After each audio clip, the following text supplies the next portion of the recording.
कभी ये सोचा है कि जिन अरबपतियों के पास पहले से ही बेशुमार दौलत होती है, वो लोग जीवन बीमा पर लाखों करोड़ों क्यों खर्च करते हैं?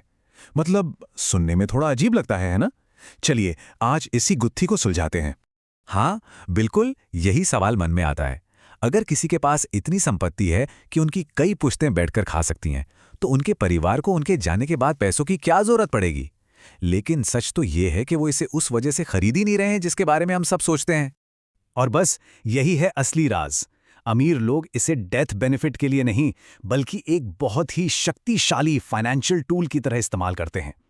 ये उनके लिए एक सीक्रेट टैक्स फ्री बैंक जैसा है, जिसका इस्तेमाल वो अपनी दौलत को और बढ़ाने और बचाने दोनों के लिए करते हैं। तो चलिए इस सीक्रेट बैंक से पर्दा उठाते हैं और देखते हैं कि ये रणनीति आखिर काम कैसे करती है।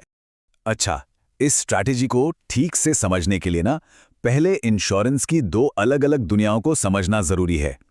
एक दुनिया वो है जिसे ज्यादातर लोग जानते हैं, जो एक सुरक्षा कवच की तरह है, और दूसरी दुनिया वो जिसे अमीर लोग एक पैसा बनाने वाली मशीन की तरह इस्तेमाल करते हैं। हम में से ज्यादातर लोग टर्म लाइफ इंश्योरेंस के बारे में जानते हैं। यह बिल्कुल बीमा किराए पर लेने जैसा है। एक छोटी सी फीस दीजिए और अगर उस दौरान कुछ हो जाता है तो परिवार को पैसे मिल जाते हैं, सीधा और सस्ता। लेकिन अमीर लोग एक अलग ही गेम खेलते हैं। वो खेलते हैं होल लाइफ यानी परमानेंट इंश्योरेंस का खेल। ये एक संपत्ति खरीदने जैसा है। हाँ, ये महंगा है, लेकिन इसमें एक सीक्रेट वेपन, एक गुप्त हथियार छिपा होता है। और वो गुप्त हथियार है कैश वैल्यू। इसको एक जादुई गुल्लक की तरह समझिए।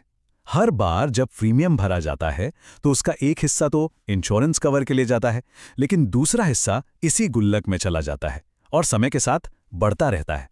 और सबसे बड़ी बात, ये अक्सर टैक्स फ्री बढ़ता है। तो ये प्राइवेट बैंक काम कैसे करता है? यहीं पर अमीर लोग एक बहुत ही स्मार्ट मूव चलते हैं, जिससे उनका पैसा एक ही समय पर दो अलग अलग जगहों पर काम कर रहा होता है। इस स्ट्रैटेजी के मोटा मोटी 4 स्टेप हैं। पहला, वो बहुत ज्यादा प्रीमियम भरते हैं। दूसरा, उनकी कैश वैल्यू मतलब वो जादुई गुल्लक टैक्स फ्री बढ़ती रहती है। तीसरा, और यही असली ट्रिक है, वो उस पैसे को निकालते नहीं हैं, बल्कि उसके बदले इंश्योरेंस कंपनी से ही लोन ले लेते हैं। और चौथा, उस लोन के पैसे को रियल एस्टेट या स्टॉक्स में इन्वेस्ट कर देते हैं। तो सोचिए, उनका पैसा पॉलिसी के अंदर भी बढ़ रहा है और बाहर की दुनिया में भी उनके लिए और पैसा कमा रहा है। सुनने में तो ये कमाल का लग रहा है ना? लेकिन रुक जाइए, यही वो जगह है जहां एक बहुत बड़ा फाइनेंशियल जाल बिछा हुआ है। ये इतना पावरफुल टूल है कि अगर गलत हाथों में आ जाए तो ये दौलत बनाएगा नहीं, बल्कि खत्म कर देगा। और उसकी वजह है इसके प्रीमियम। ये स्ट्रैटेजी काम करे उसके लिए प्रीमियम बहुत बहुत ज्यादा होते हैं। हम बात कर रहे हैं हर महीने हजारों डॉलर्स की, यानी लाखों रुपए महीना। ये कोई मामूली रकम नहीं है। और शुरुआती कुछ सालों में तो कहानी और भी खराब है। जो भी प्रीमियम भरा जाता है उसका एक बहुत बड़ा हिस्सा, लगभग 85% उस जादुई गुल्लक तक पहुंचता ही नहीं है। वो एजेंट के कमीशन और कंपनी की फीस में चला जाता है। मतलब कैश वैल्यू शुरुआत में बहुत ही धीरे धीरे बढ़ती है। इसको समझने का एक सबसे अच्छा तरीका ये है, मान लीजिए कि एक साइकिल में एक रेसिंग कार का इंजन लगा दिया जाए। इंजन तो बेशक बहुत पावरफुल है, लेकिन अगर उसको चलाने के लिए जरूरी फाइनेंशियल फ्यूल ही ना हो तो वो साइकिल आगे बढ़ने की जगह उल्टा पीछे ही लुढ़क जाएगी। तो फिर से वही सवाल, अगर ये इतना महंगा है तो आखिर अरबपति इसका इस्तेमाल करते ही क्यों हैं? क्योंकि वो एक ऐसी प्रॉब्लम सॉल्व कर रहे हैं जो हम में से ज्यादातर लोगों के सामने कभी आती ही नहीं। और उस प्रॉब्लम का नाम है एस्टेट टैक्स। जब कोई बहुत अमीर शख्स गुजर जाता है तो सरकार उनकी पूरी प्रॉपर्टी पर एक भारी टैक्स लगाती है जो 40% तक हो सकता है। अब सोचिए, किसी की अरबों की संपत्ति पर 40% टैक्स, ये एक बहुत बड़ी रकम होती है। और अगर सारा पैसा बिजनेस या रियल एस्टेट में लगा हो तो ये एक बहुत बड़ी परेशानी बन जाती है। और ठीक यहीं पर लाइफ इंश्योरेंस एक शील्ड, एक ढाल बनकर सामने आता है।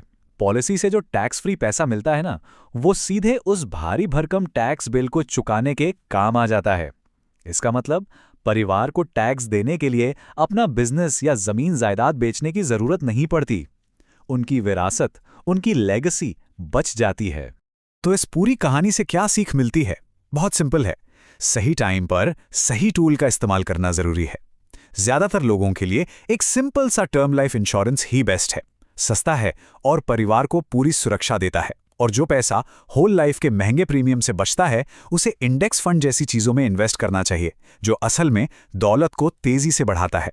मतलब पहले एक विशाल किला बनाने पर फोकस करना चाहिए। ये ढाल तो तब काम आती है जब बचाने के लिए इतना बड़ा किला हो। तो आखिर में ये सवाल खुद से पूछना ज़रूरी है कि फाइनेंशियल जर्नी के इस मोड़ पर दौलत बनाना ज़्यादा ज़रूरी है या एक ऐसी ढाल के लिए पैसे देना जिसकी अभी ज़रूरत ही नहीं है? फैसला बिल्कुल साफ होना चाहिए।